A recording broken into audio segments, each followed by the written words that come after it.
మా ఎంచా గ్రామంలో గ్రామాభివృద్ధి కమిటీ ఆధ్వర్యంలో అలాగే మా గ్రామ పంచాయతీ వార్డు మెంబర్లతో అలాగే సర్పంచ్ గారితో గ్రామ అధ్యక్షుడు రాజేశ్వర్ గారితో సాయిల్ గారితో మా గ్రామంలో గత వర్షాలు కురవడం లేదు కాబట్టి మా గ్రామ దేవతలకు మా గ్రామం నుంచి జలాభిషేకం గంగ నుంచి జలాభిషేకం చేయడం జరుగుతుంది.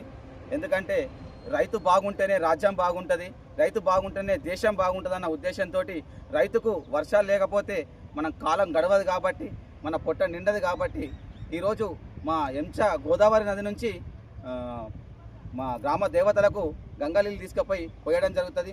గత కొన్ని సంవత్సరాలుగా ఇది వస్తున్న ఆనవాయితీ. ఇలా జరిగిన తర్వాత వర్షాలు కురవడం జరుగుతుంది. కాకపోతే ఈ వర్ణదేవుడు కరుణించి మా గ్రామ ప్రజలని కోరిక మేరకు వర్షం పడితే రైతు బాగుంటాడు, రైతు బాగుంటేనే రాజ్యం బాగుంటుంది. అలాగే వర్షాలు కురవాలని చెప్పేసి మా గ్రామ ప్రజలందరూ కోరుకోవడం జరుగుతుంది. మా గ్రామ దేవతలు అందరూ చల్లగుంచి మా గ్రామ ప్రజలు చల్లగా ఉండాలని చెప్పేసి కోరుకోవడం జరుగుతుంది.